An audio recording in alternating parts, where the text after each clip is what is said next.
Hi everyone, and welcome back to Urban Pulse GY, your planning podcast, where we highlight developmental initiatives in Guyana, navigate planning issues, and explore potential solutions.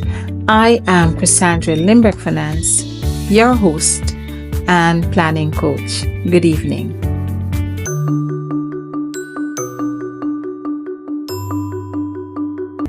Did you know that approximately 11 years after the establishment of the colony of S1E8, another Dutch colony was established, but this time in Berbice? Yes, under the Dutch colonial rule, a new colony was set up, some 80 kilometers up the Berbice River. Did you know that? But for more of this and other interesting facts, stay tuned to today's Planning Digest segment, where we will learn more about our Dutch history here in Guyana.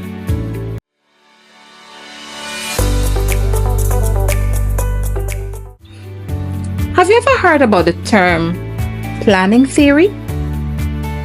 Well, a planning theory is a conceptual framework or a blueprint or a model that planners use to guide the development of cities, towns, and villages. In essence, it's a compilation of ideas, concepts, and best practices that has now resulted in a structured way of dealing with issues and challenges that are experienced in urban and regional areas. So urban planning theories are like maps or plans. Just think about it like if you're building a house. Before you start, you may want to think about securing the land, the design that you'd want for the building, whether you'd use wood or concrete. You think about your budget. This sort of planning helps you understand how everything will fit together and give you this desired house you first envision. Well, it's the same with planning theories. They provide a framework that helps urban planners and policymakers make informed decisions about land use, transportation, public spaces, and other aspects of urban development. Now, there are several types of planning theories, and some of them include there is the Garden City movement, Van Tunen model, concentric zone model. There is the sector model, the right to the city, bid rent theory, participatory planning, among others. And the thing about it, each of these theories has its own strengths and weaknesses. However, there exist common factors among them. They include like population growth, economic development, environmental sustainability, and social equity. For today's episode, we will look at the Garden City movement theory. This theory was established by Ebenezer Howard, and he was an English urban planner who became known for his publication, Tomorrow, A Peaceful Path to Real Reform. And he described this utopian or this perfect city where people live harmoniously together with nature. It was his publication that resulted in the establishment of the Garden City movement.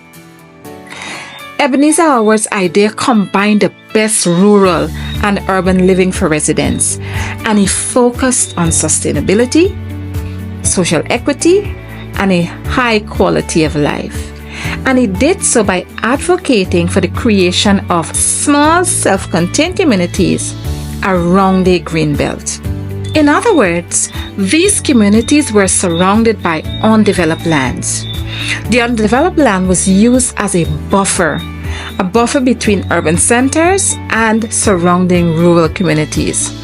And it was set there like to curb urban sprawls and as a means to preserve natural and agricultural lands.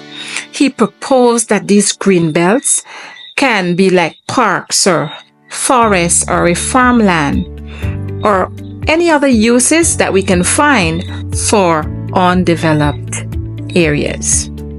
His work led to the establishment of several garden cities, with the first being Lichworth Garden City in England, which was established in 1903, and it was designed to provide a harmonious blend of urban and rural living. It featured well-planned streets, green spaces, and a diverse array of architectural styles. The town was created in response to the overcrowded and unsanitary conditions of the industrial cities in the late 19th century Britain.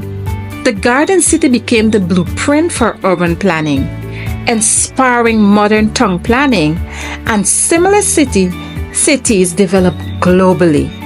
Today, Lichworth retains its unique character with independent shops, cultural venues like the Broadway Cinema, and community events that celebrates its rich history.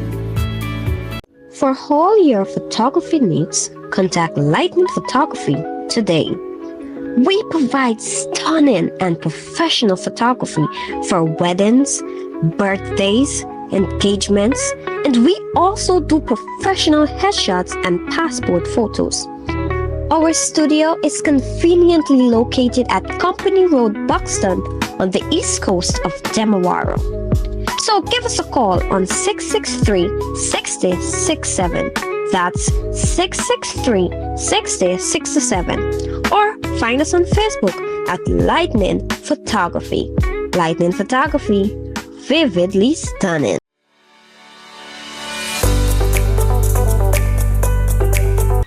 In our last Planning Digest segment, we examined the influences the Dutch settlers had in the colony of Essequibo and the roles they played in shaping Guyana's planning landscape. But today we'll be looking at the colony of Berbice. Only about 11 years after the establishment of the colony of Essequibo by the Dutch, they began expanding their territory, and they began occupying the colony of Berbice in the year 1627 through an arrangement referred to as a private patroonship.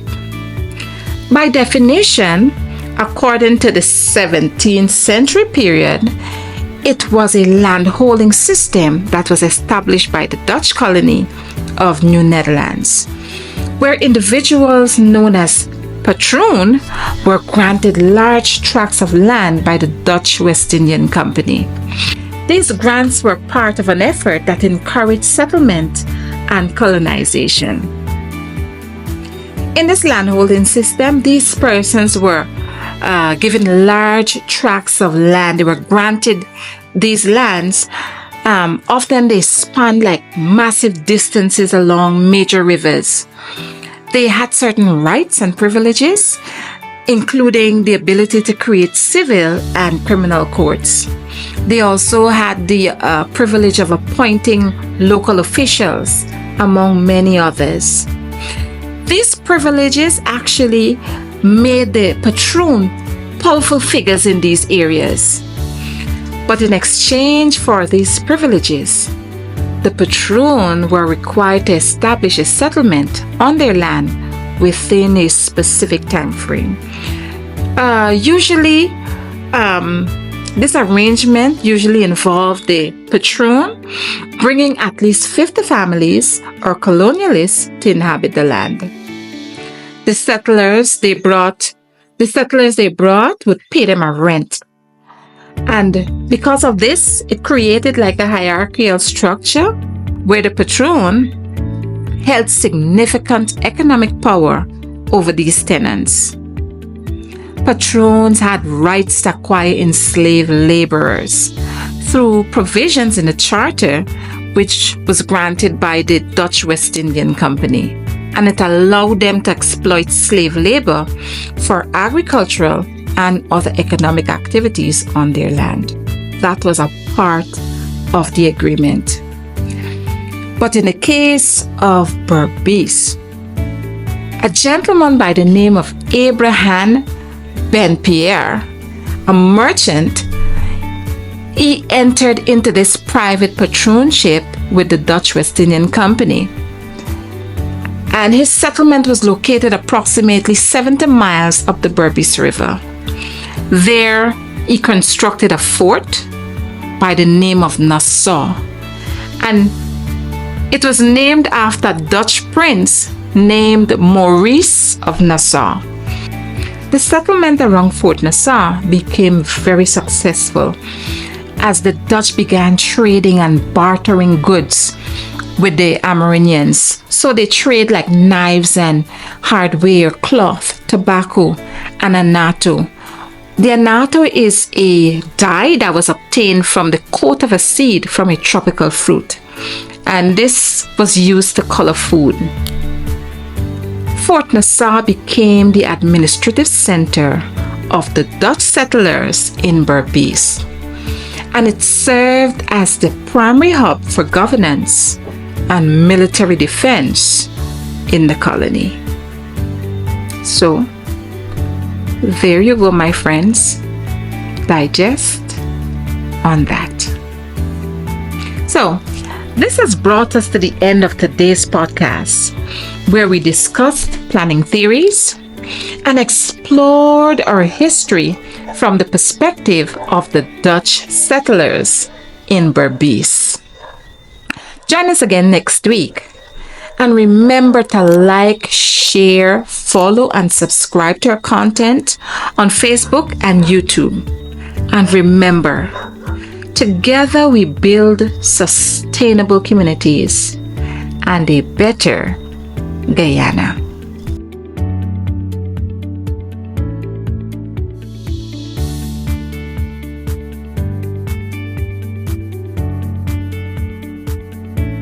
Bye, friends.